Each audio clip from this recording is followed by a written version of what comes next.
त्रात आपलं स्वागत आहे। सुरुवातीलाच एक मोठी बातमी। मनसे अध्यक्ष राज ठाकरेंनी विधानसभा निवडणुकांसाठी जोरदार तयारी केलेली आहे आणि त्याच पार्श्वभूमीवर राज ठाकरे विदर्भ दौऱ्यावर जाणार आहेत। आज आणि उद्या राज ठाकरेंचा हा विदर्भ दौरा असणार आहे। या दौऱ्यात ते विदर्भातील सर्व 11 जिल्ह्यातील प्रमुख पदाधिकाऱ्यांची बैठक घेणार आहेत।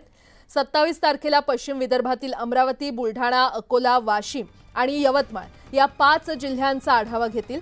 त्यानंतर 28 तारखेला नागपूर, वर्धा, भंडारा, गोंदिया, गडचिरोली आणि चंद्रपूर जिल्ह्यांचा ते आढावा घेणार आहेत। या दौऱ्यात राज ठाकरे विदर्भातून पहिली यादी जाहीर करणार असल्याची माहिती मिळते। राज ठाकरेंच्या दौऱ्यानिमित्त अमरावतीमध्ये ठिकठिकाणी त्यांच्या स्वागताचे बॅनर्स लावण्यात आलेले आहेत। तर विदर्भातील सर्व 11 जिल्ह्यातील प्रमुख पदाधिकाऱ्यांची राज ठाकरे अमरावतीमध्ये बैठक घेणार आहेत।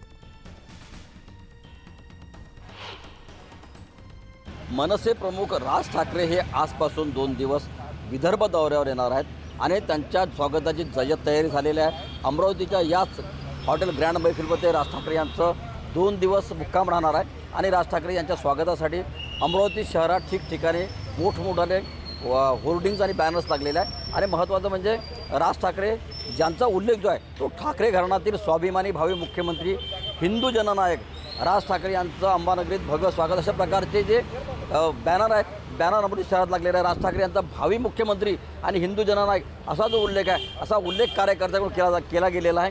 अमरावतीच्या या हॉटेलमध्ये 2 दिवसपर्यंत राज ठाकरे हे कार्यकर्त्यांशी संवाद साधणार आहे, प्रमुख पदाधिकाऱ्यांशी संवाद साधणार आहे। अमरावतीमध्ये आज अमरावती विभागातील कार्यकर्त्यांशी संवाद साधणार आहे। तर उद्या ते नागपूर विभागातील 6 जिल्हे जे आहे त्या कार्यकर्त्यांशी संवाद साधणार आहे आणि याच ठिकाणावरून राज ठाकरे हे विधानसभेचा बिगुल जे आहे ते बिगुल फुंकणार आहे। त्यामुळं अमरावतीत या बैठक झाल्यानंतर, या बैठकीनंतर राज ठाकरे हे सर्व प्रमुख कार्यकर्त्यांशी, पदाधिकाऱ्यांशी संवाद साधल्यानंतर ज्या ठिकाणाहून विदर्भात नेमक्या किती जागा लढायच्या आणि कोणाला उमेदवारी द्यायची याबाबत जो आहे तो निर्णय घेतात का हे पाहणं देखील औत्सुक्यात ठरणार आहे। राज ठाकरे यांच्या स्वागताची जी आहे ती जय्यत तयारी झालेली आहे आणि काही वेळातच राज ठाकरे अमरावतीच्या या हॉटेल ग्रँड मैफिलमध्ये येणार आहे। त्यामुळं राज ठाकरेच्या या दौऱ्याला आता मोठं महत्त्व प्राप्त झालेलं आहे। प्रोड्युसर सागरचा संजय शेंडे, न्यूज 18 लोकमत, अमरावती।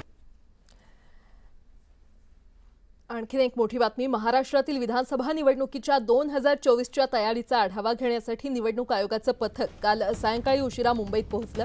मुख्य निवडणूक आयुक्त राजीव कुमार यांच्या नेतृत्वाखाली निवडणूक आयुक्त ज्ञानेश कुमार, सुखबीर सिंग संधू यांच्यासह सुमारे 12 अधिकाऱ्यांचं पथक महाराष्ट्राच्या दौऱ्यावर आहे। आयोग पुढील 2 दिवस राज्यातील निवडणुकीच्या तयारींचा आढावा घेणार आहे।